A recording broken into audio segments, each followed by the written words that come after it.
हमारी कंपनी 94 से स्टार्ट हुई थी कलकत्ते से, और उसके बाद हम लोगों ने कलकत्ते के बाद पटना में प्लांट लगाया था, ग्रेटर नोएडा में प्लांट लगाया था। तो आज हमारे करीब 6 लोकेशन में प्लांट चल रहे हैं और कंपनी अच्छे प्रोग्रेस कर रही है।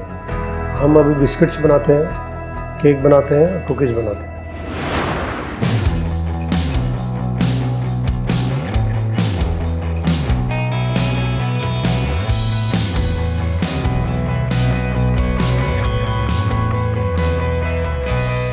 मेरा नाम गोविंद राम चौधरी और मेरी एज करीब 54 ईयर्स है।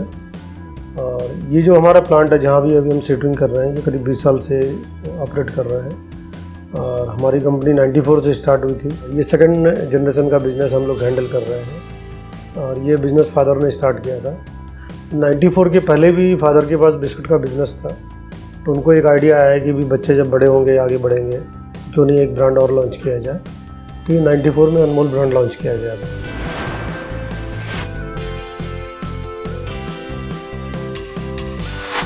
न्यू प्रोडक्ट डेवलपमेंट पे और जो क्वालिटी की आपने बात की, इस पे हमारा काफ़ी फोकस है और स्पेशली न्यू प्रोडक्ट डेवलपमेंट पे तो अभी 2-3 सालों से फोकस आया है। तो पहले क्वालिटी पे बहुत फोकस था। तो क्वालिटी में लैब अपनी जगह पे फुल फ्लेज्ड है, सभी यूनिट की अपनी अपनी लैब है उसमें, जिसमें हम लोग incoming raw material, process, then finish good जो डिस्पैच हो रहा है, तीनों को चेक करते हैं। इसके लिए जो भी इक्विपमेंट चाहिए वो हम उनको देते हैं।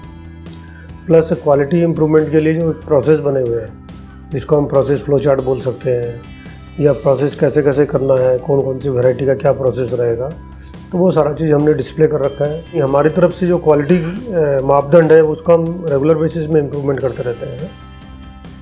जैसे अभी कुछ दिनों पूर्व ही एक हमने मशीन ली, जो मशीन करीब 10 लाख रुपए की। पहले हमें नहीं लगता था कि उसको कुछ वैल्यू नहीं है, बट अब हमें लगा कि यदि हमें अपने को और इम्प्रूवमेंट करना है तो वो मशीन भी हमने ली। तो अपडेशन क्वालिटी में, क्वालिटी सिस्टम में वो हमेशा चलता रहता है। डेवलपमेंट करना इतना ईजी नहीं है। टेक्नोलॉजी तो आपने बटन दबा दिया, चालू हो गया, बट डेवलपमेंट में सोचना पड़ेगा, थिंकिंग करना पड़ेगा, उसको प्रेजेंट कैसे करना वो देखना होगा।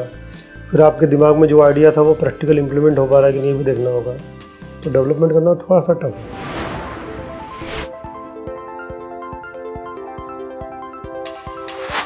प्लांट में हम बात करते हैं तो मशीन के अलावा मैन पावर, जो उनकी ट्रेनिंग होती है, उनके हाइजीनिक कंडीशंस होते हैं, और दूसरा फिर जो बिल्डिंग्स होती है, मतलब जो प्लांट जिस बिल्डिंग में है उसकी इम्प्रूवमेंट, उसकी हाइजीनिक कंडीशन, वो भी एक अच्छा रोल प्ले करती है। तो यदि मान लीजिए एग्जांपल देता हूँ कि कोई मेरा कस्टमर प्लांट विजिट करता है तो वो इन सब चीज़ों को देखेगा। वो ऐसा नहीं कि मेरे पास मशीन, ऑटोमेटेड मशीन है और लोग काम कर रहे हैं, केवल उससे नहीं खुश होगा। सिस्टम क्या है, हाइजीनिक कंडीशंस क्या है, बिल्डिंग का रखरखाव क्या है, वो सारी चीज़ों को देखता है। तो सारी चीज़ मिलकर ही फिर एक अच्छे प्लांट की रूपरेखा बनाती है।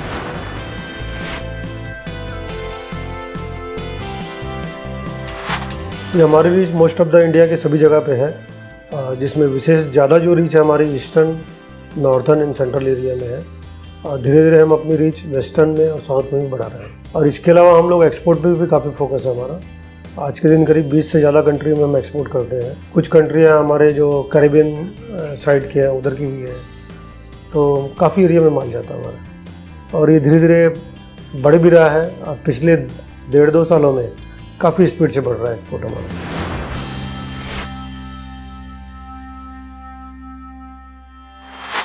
जो कंपनी यदि हम देखते हैं, किसी भी कंपनी का मोटिव प्रॉफिट के अलावा सोसाइटी का भी होना चाहिए, जिसको हम बोलते हैं giving back to the society. तो आज हम यदि प्रोडक्शन कर रहे हैं तो प्रोडक्शन करके हम अपने वेंडर को देख रहे हैं, अपने एम्प्लॉय को देख रहे हैं, अपने कस्टमर को देख रहे हैं, बट उसमें सोसाइटी नहीं आती। प्लस फिर जो प्रॉफिट आता है वो कंपनी के पास आ जाता है। तो सोसाइटी में CSR होते हैं, जो गवर्नमेंट की भी नोटिफिकेशन अभी पिछले 5-7 सालों से है, क्योंकि जब गवर्नमेंट की नोटिफिकेशन नहीं थी उसके पहले भी हम ये करते थे। रिसेंटली हम लोगों ने अनमोल आशाएं के नाम से एक अपना लॉन्च किया है, जिसमें जितने भी CSR हो रहे हैं हम अनमोल आशाएं के थ्रू उसको प्रमोट भी कर रहे हैं लोगों को। जो हम लोगों ने जो कुछ बड़े CSR किए हैं, हरियाणा में किए हैं हम लोगों ने। एक हमने बहुत बड़ा कॉलेज बना के दिया गवर्नमेंट को, हरियाणा गवर्नमेंट को, जो मैनेज कर रहे हैं उसको। इसके अलावा एक हॉस्पिटल भी हमने बना के दिया है वहाँ पे, जो कम से कम मैं समझता हूँ 5 करोड़ की लागत से बना है। वो भी सरकार को दिया, अपनी सरकार मैनेज कर रही है। अभी रिसेंटली हम लोगों ने एक गौशाला के ऊपर काफ़ी खर्च किया है, जिसमें आज के दिन करीब 2500 गायें हैं, जिसमें हमें समाज से भी सहायता मिल रही है और हम लोगों ने भी काफ़ी सपोर्ट किया है। इसके अलावा भी रिसेंटली हमारे चेयरमैन साहब जो अभी पिछले 1 साल पहले एक्सपायर कर गए थे, तो उनकी याद में हम लोगों ने अपने जितनी भी यूनिट्स हैं, जितनी भी मैन्युफैक्चरिंग यूनिट्स हैं, सब जगह फूड हमने फ्री किया है। नहीं तो इसके पहले हम कैंटीन में कुछ चार्ज करते थे, अब हम कोई चार्ज नहीं कर रहे हैं इनका। इसके अलावा 2 नए और भी वेलफेयर स्कीम निकाली है। एक हमने जो एम्प्लॉय के बच्चे को काफ़ी अच्छा पढ़ रहे हैं और आगे बढ़ना चाहते हैं, तो उनको हम फाइनेंशियल सपोर्ट कर रहे हैं। कुछ हम लोगों ने एक स्कीम निकाली थी, करीब 2 साल हो गए हैं, जो मैरिज स्कीम की तरह थी। किसी एम्प्लॉय के बच्चे की शादी हो रही है तो उसमें कंपनी भी कुछ कंट्रीब्यूट करती है। तो ये सारी CSR की एक्टिविटी हमारी चल रही है, जिसको हम लोग आगे और भी बढ़ाएंगे।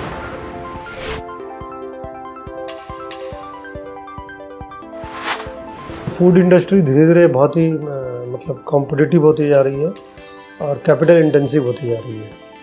मतलब जो लोग पहले इस लाइन में आए थे 30 साल पहले, 20 साल पहले या 15 साल पहले भी, तो उनको लगता था कि छोटा सा यूनिट लगा लो, फूड इंडस्ट्री में कोई खर्चा नहीं लगता है और यूनिट चालू हो जाएगी। बट आज के दिन ऐसा नहीं है, और फ्यूचर में यदि कोई आना चाहता है तो उसको ये सोच के नहीं आना चाहिए, उसको ग्लोबल स्टैंडर्ड के हिसाब से आना चाहिए कि मेरे को केवल ऐसा नहीं कि छोटा सा सेटअप लगाना है, सेटअप का साइज़ अच्छा होना चाहिए, डोमेस्टिक एंड एक्सपोर्ट दोनों होना चाहिए। ये भी नहीं कि आपने यूनिट लगाई और कहा कि मैं तो केवल ना 2-3 स्टेट कर लूँगा, तो उसमें आपकी सस्टेनेंस ज़्यादा नहीं रहेगी, लंबे समय तक नहीं चल पाएगी।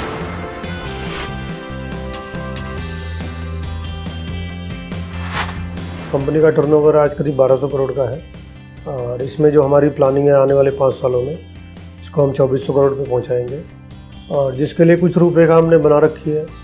अभी हम लोग बिस्किट बनाते हैं, केक बनाते हैं, कुकीज़ बनाते हैं। कुकीज़ में भी बहुत कम आइटम हम बना रहे हैं, तो उसका हम रेंज बढ़ाएंगे। और इसके अलावा रस्क एक नया आइटम है जिसको हम जोड़ेंगे अपने साथ में।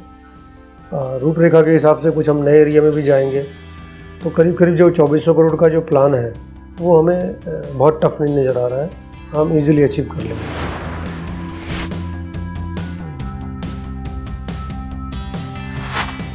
अवार्ड्स तो अनमोल को हमेशा मिलते रहते हैं रेगुलर बेसिस पे। रिसेंटली यदि हम देखते हैं 2019 में जो लास्ट अवार्ड हमें मिला था, और ये बहुत ही अच्छा अवार्ड था, जिसको कि शॉर्ट फॉर्म में मोदी अवार्ड भी बोला जाता है। इसका नाम था making of developed India award. PhD chamber of commerce और जी न्यूज़ ने अवार्ड दिया था हमें, और ये हमारे लिए बहुत प्रेस्टिजियस अवार्ड था। इसके पहले हमें 2015 में ET अवार्ड मिला था, और जो fastest growing company food sector में, उसके कैटेगरी में हमें मिला था।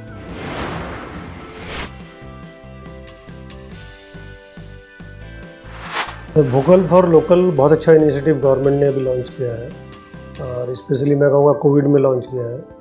तो चूँकि हमारी भी ये कोशिश रहती है कि हमने, जैसे मैंने बताया 6 जगह हमारे प्लांट है, आने वाले समय में और भी जगह हम लगाएंगे। तो पर्पज़ है कि लोकल हम रॉ मटेरियल सोर्स करें, लोकल लोगों को एम्प्लॉयमेंट दें, और लोकल लोग जो डिस्ट्रीब्यूशन में है उनको हम सप्लाई करें। तो ये वोकल फॉर लोकल पे हम लोग काम कर रहे हैं। अनमोल एक ऐसा ब्रांड है जो लोकल से हमने स्टार्ट किया था, धीरे धीरे हमने इंडिया में जगह जगह अपनी रीच बढ़ाई, और अब ये प्लानिंग है कि हम इसको ग्लोबली लेके जाएं और एक अच्छे लेवल में एक्सपोर्ट भी इंडिया से करें। हर पल, हर खुशी, हर त्योहार को अनमोल बनाना, हम हैं अनमोल। हिंदुस्तान में 130 करोड़ लोग रहते हैं, और उनमें से जो जनसंख्या का बहुत बड़ा अनुपात है वो है यंग लोगों का। तो ऐसे में मैं आह्वान भी करना चाहता हूं, जो भी मेरी बात को सुन रहे हैं, उस यंग जनरेशन को, कि वो आगे आएँ और जॉब करने के अलावा एंटरप्रेन्योर बनने की भी कोशिश करें। और उसके लिए मेरा विश्वास है कि हमारे जैसे जो एक्सपीरियंस्ड मैन्युफैक्चरर्स हैं वो हमेशा आगे आएंगे, उनको मेंटोर करने के लिए, उनको गाइड करने के लिए, उनको सलाह देने के लिए। तो जब ऐसा होगा और एक इकोसिस्टम क्रिएट होगा, तो ना केवल हम हिंदुस्तान के लिए बल्कि पूरे विश्व के लिए हम फैक्ट्री ऑफ द वर्ल्ड बन सकते हैं, जो कभी चाइना को कहा जाता था या अभी भी कहा जाता है।